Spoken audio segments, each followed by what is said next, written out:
Hello बच्चों, पिछले class में हम लोगों ने relative lowering of vapour pressure का डेरिवेशन देखा, उस पर न्यूमेरिकल्स कैसे आते हैं वो हमने देखा। ठीक है, उसका हमने कंपैरिजन किया मोल फ्रैक्शन से, मोलालिटी से, ये सारी चीज़ें हुई। आज बहुत इंटरेस्टिंग टॉपिक जो कि अक्सर बुक में नहीं एक्सप्लेनेशन होता है और क्वेश्चंस आ जाते हैं, वो है एक्सपेरिमेंटल डिटर्मिनेशन। मैंने क्या बोला? Experimental determination of relative lowering of vapour pressure by Ostwald Walker process. Ostwald Walker, ये है ओस्टवार्ड-वाल्कर प्रोसेस। ठीक है, या you can say method, Ostwald Walker method, Walker. ठीक है, अच्छा ये मेथड क्या होता है और कैसे हम जो है relative lowering of vapour pressure experimentally determine कर लेते हैं, इस बात को देखिए ध्यान से, है ना। ठीक है,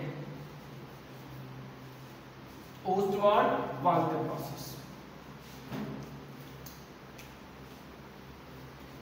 ओस्टवार्ड-वाल्कर्स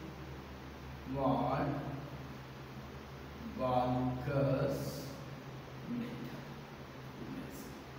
ठीक है, देखिए कैसा होता है, कैसा इसका एक्सपेरिमेंटल सेटअप होता है, अरेंजमेंट कैसे होता है वो पहले देखते हैं, और फिर हम कैसे एक्सपेरिमेंट करते हैं और कैसे हम इसकी वैल्यू निकालते हैं, और उस पर न्यूमेरिकल भी पूछा जाता है, वो हम लोग कैसे सॉल्व करते हैं। ठीक है, देखिए एक इस तरीके से ट्यूब होता है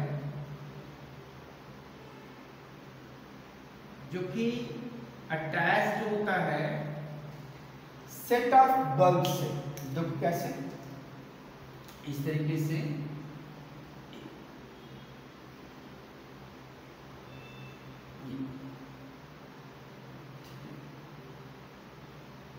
अब ये सेट ए है बल्ब का। बच्चे ये बल्ब जो है डिटैचेबल बल्ब होता है, इसको हम डिटैच करके इसमें हम सोल्यूशन फिल करके वे कर सकते हैं, हमें वेट की आवश्यकता होती है। ठीक है, अब इसी से फिर हम क्या करेंगे आगे, इसके आगे हम दूसरा सेट ऑफ बल्ब इसमें ऐड लगा देंगे।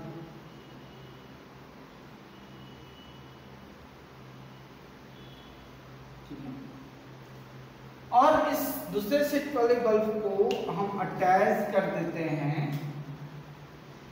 एक बीकर से, जिसमें कि एनहाइड्रस कैल्शियम क्लोराइड फिल्ड।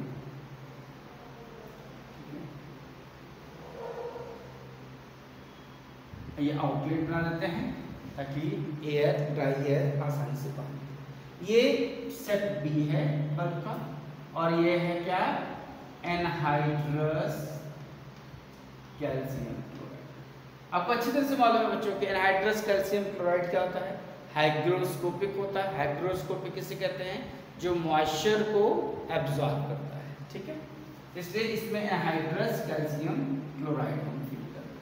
ठीक है, अब हम क्या करते हैं, इस बल्ब को पहले डिटैच करेंगे। डिटैच करने के बाद इसमें हम क्या करेंगे, सॉल्यूशन को, जिसका हमें lowering of vapour pressure determine करना होता है, उस सॉल्यूशन को फिल कर देते हैं, और फिल करने के बाद वेट कर लेते हैं। इसका हमें वेट ऑफ ए हमें ये मालूम हो जाएगा। ठीक है, और वेट करने के बाद हम फिर अटैच कर देते हैं। ठीक है, अब इस वाले जो बल्ब का सेट है, इसमें हम जो है सॉल्वेंट, जिसमें हमने सॉल्यूशन बनाया है, उस सॉल्वेंट को फिल कर लेंगे, और फिल करने के बाद फिर इसका भी हम वेट ले लेंगे। वेट मेजर करने के बाद फिर अटैच कर देंगे। ठीक है, इसका भी हमें वेट ऑफ बी मालूम। ठीक है, ठीक उसी तरीके से कैल्शियम क्लोराइड वाले बीकर को हम क्या है, क्या करेंगे, क्लोज्ड बीकर है, इसको हम क्या करते हैं, वे कर लेते हैं, और वे करने के बाद फिर अटैच कर लेते हैं। इसका भी हमें वेट मालूम। अब हमें तीनों का वेट मालूम है। वेट ऑफ ए जिसमें कि सॉल्यूशन फील्ड है, जिसमें कि non volatile solute relative lowering of vapour pressure किसमें होता है, when non volatile solute mixed in aqueous solution या सॉल्वेंट, ठीक है, तभी तो वो क्या है relative lowering of vapour pressure होगा। याद करो पिछले लेक्चर में, पिछले वीडियो में मैंने डिस्कस किया था, as the concentration of non volatile solute increases vapour pressure decreases. तो डिक्रीज इन वेपर प्रेशर ही क्या कहलाता है, लोअरिंग ऑफ वेपर प्रेशर, ठीक है। तो वो इसमें नॉन वोलेटाइल सॉल्यूट को का सॉल्यूशन हमने लिख दिया, जैसे ग्लूकोज है, शुगर का सॉल्यूशन है, ये क्या है प्योर सॉल्वेंट है इसमें, ठीक है। और यहाँ क्या है एनहाइड्रस कैल्शियम क्लोराइड। समझ में आया सेटअप कैसा है, क्लियर है। हमें तीनों का इसका वेट हमने मेजर कर लिया है, पक्की बात हो गई, समझ में आ गया।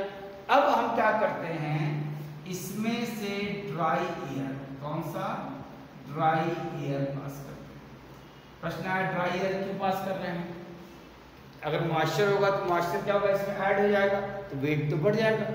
हमें ड्राई एयर पास करना है ताकि हमें, क्योंकि देखो सॉल्वेंट का भी अपना वेपर प्रेशर होगा, सॉल्यूशन का भी अपना वेपर प्रेशर होगा, तो जब ड्राई एयर पास करेगा तो उनके वेपर्स को लेकर के आगे बढ़ेगा, जब वेपर को लेकर के आगे बढ़ेगा तो इसके इनके वेट में लॉस होगा, तो उस वेट लॉस को हम मेजर करके पता कर सकते हैं, क्लियर है। इसी वजह से हम ड्राई एयर पास करेंगे, उसमें मॉइस्चर या ह्यूमिडिटी बिल्कुल भी नहीं होना चाहिए, क्लियर है। ड्राई एयर का मतलब ये होता है, पक्की बात हो गई। अब जरा दिमाग का इस्तेमाल करो, जो ध्यान से कंसंट्रेट करो कि मैं क्या कह रहा हूं, कि जब ड्राई एयर सॉल्यूशन से पास करेगा, ठीक है, जब ड्राई एयर सॉल्यूशन से पास करेगा तो अंडरस्टूड है लिक्विड को तो नहीं लेके जा पाएगा, और चूंकि इसमें नॉन वोलेटाइल सॉल्यूट है तो वो तो एस्केप होता नहीं है, नॉन वोलेटाइल इसलिए है ना, तो किसका सॉल्वेंट का जो है वेपर लेके जाएगा, पक्की बात है ना। आगे देखो यहाँ पर, यानी इसका मतलब ये हुआ कि यहाँ से जो वेपर पास हुआ वो जो है सॉल्यूशन का जो वेपर था, सॉल्यूशन का जो वेपर था वो पास हुआ, तो इसमें जो वेट का लॉस होगा, ठीक है, इसमें जो वेट का लॉस होगा, यानी हम लिख सकते हैं loss in weight of solution, यानी सॉल्यूशन कौन सा है ए, वो डायरेक्टली प्रोपोर्शनल, इक्वल नहीं, डायरेक्टली प्रोपोर्शनल टू होगा क्या है पीएस के, यानी पार्शियल प्रेशर ऑफ सॉल्यूशन, जो उसका वेपर प्रेशर होगा, पक्की बात होगी।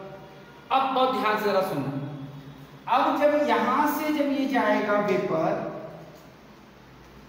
ठीक है, यहां से जब वेपर जाएगा तो ये वेपर क्या होगा यहां पर, अब क्योंकि लिक्विड है ना, वेपर क्या है लिक्विड है, ड्राई एयर डिसॉल्व नहीं हो सकता, लेकिन जो वेपर है इसका वेपर लिक्विड जो है वो हाइड्रोजन बॉन्ड वाटर मॉलिक्यूल के अंदर है, वेपर के अंदर क्या होगा हाइड्रोजन बॉन्डिंग होगा, वो क्या करेगा इसके अंदर जाकर के यहीं पर वो क्या होगा लिक्विड में मिक्स होगा जाएगा, ठीक है। तो यहां पर जो वेट होगा उसके वेट में इसका जो वेट होगा वेपर का वो ऐड होता जाएगा बच्चों, तो उसे भी हमें माइनस करना पड़ेगा, क्लियर है। और फिर जैसे फिर यहां इस पॉइंट से जैसे ड्राई एयर पास करेगा तो यहां पर तो देखो इसका वेपर मिक्स हो गया, ठीक है।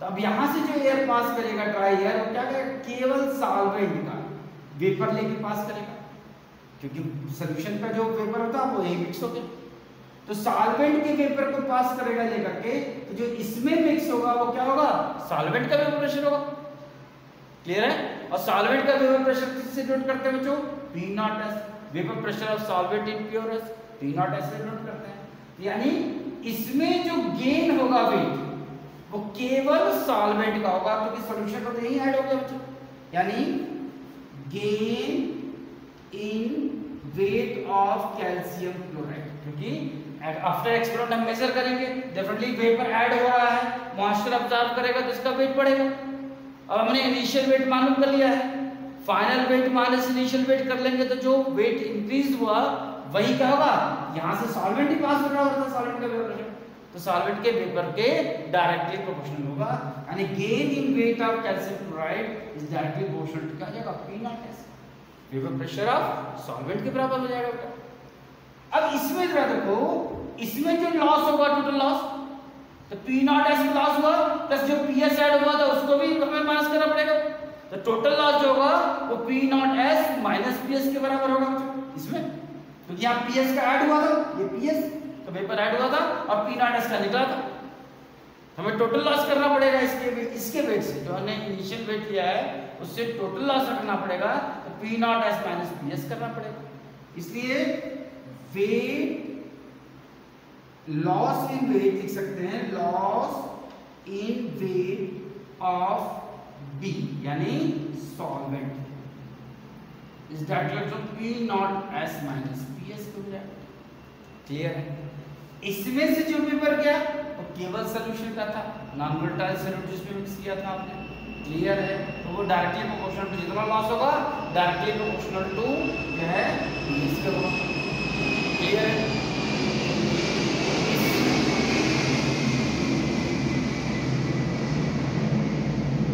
यहाँ से फ्लाइट गुजरती है बिल्कुल नज़दीक से, जो है हवाई पट्टी है, इसलिए कभी कभी आवाज आ जाती है।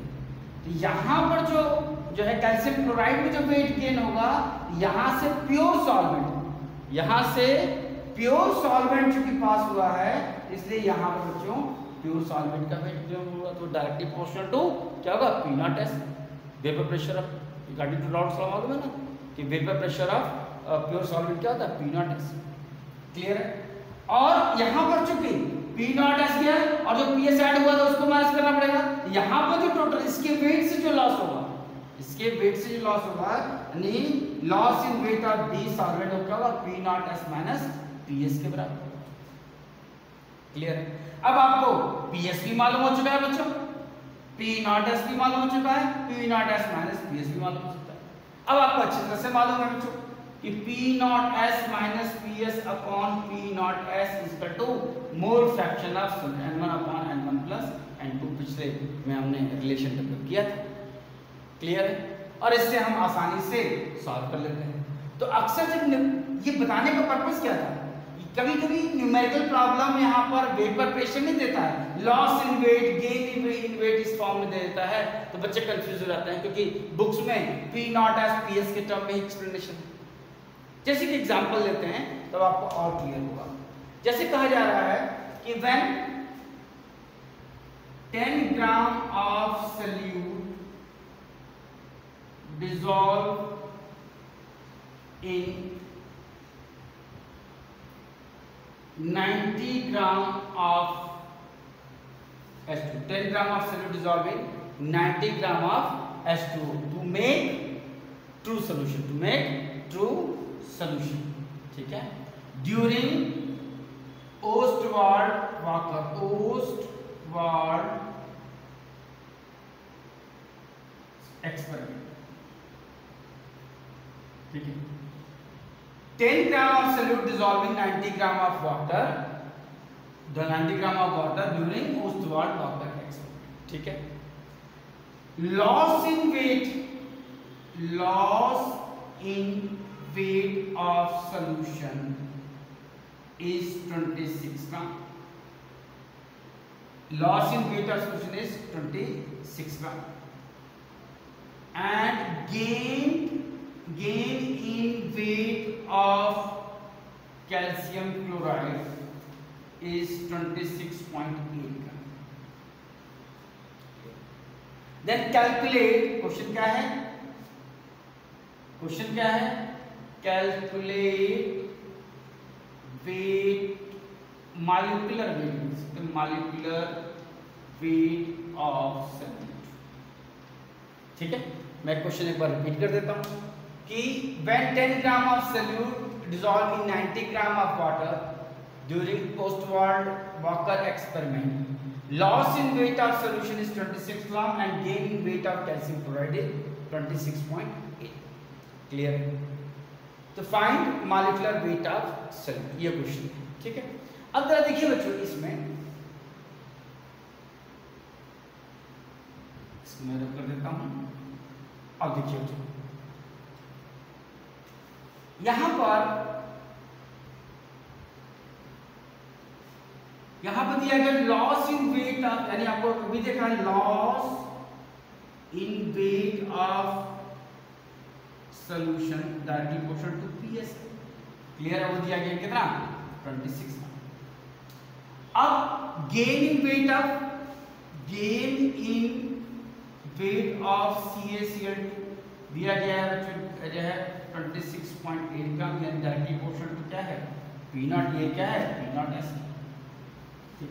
तो हमें P0S भी मालूम है, हमें PS भी मालूम हो गया, तो फार्मूला में सीधे पुट कर देना है। तो कैसे बच्चों? अब यहाँ पर ये फार्मूला आपके सामने है, यहाँ कर सकते हैं हम लोग P0 एट 26.8 माइनस 26.8 आ गया, divided by P0 at 26.8, P0S 26.8 minus PS 26 divided by P0S 26.8 is equal to N1। तो मोल्स तो नहीं दिया गया, यहाँ वेट दिया गया है, तो weight over molecular weight moles होता है बच्चों, weight over molecular weight moles होता है। तो वेट ऑफ सॉल्यूट कितना दिया गया है 10 ग्राम, तो 10 डिवाइडेड बाय मॉलिक्यूलर मास, फिर divided by 10 divided by molecular mass, N1 upon N1 plus N2, plus N2 कितना है 90 ग्राम ऑफ वाटर था, डिवाइडेड बाय 80। ठीक है, अब देखो ये सारी वाली ये आ गया बच्चों 0.8 upon 26.8 is equal to 10 by n। Clear है? डिवाइडेड बाई n, 0 यहाँ पर क्या होगा 10 बाई n प्लस यहाँ पर क्या होगा 5। अब हमें देखो एक ही वेरिएबल निकालना है, मॉलिक्यूलर मास बड़े आसानी से निकाल सकते हैं। क्लियर है बच्चों? तो जो भी आपने numerical relative lowering of vapour pressure में किया था, एग्जैक्टली वो न्यूमेरिकल इस फॉर्म में भी आ सकता है, पोस्ट वर्ल्ड वॉकर प्रोसेस के फॉर्म में, और कॉम्पिटिटिव एग्जामिनेशन में ऐसे क्वेश्चंस बहुत आते हैं। क्लियर है बच्चों? क्या आपको समझ में आ गया? ठीक है, अगला जो लेक्चर में अपलोड करूंगा वो वांट ऑफ फैक्टर पर होगा, और वांट ऑफ फैक्टर को कैसे सॉल्व करते हैं, उनकी different variety, specially complex compound का स्ट्रक्चर फार्मूला भी पूछा जाता है वांट ऑफ फैक्टर से, वो चीजें हम लोग डिस्कस करेंगे अगले लेक्चर में। Clear? Thank you to all.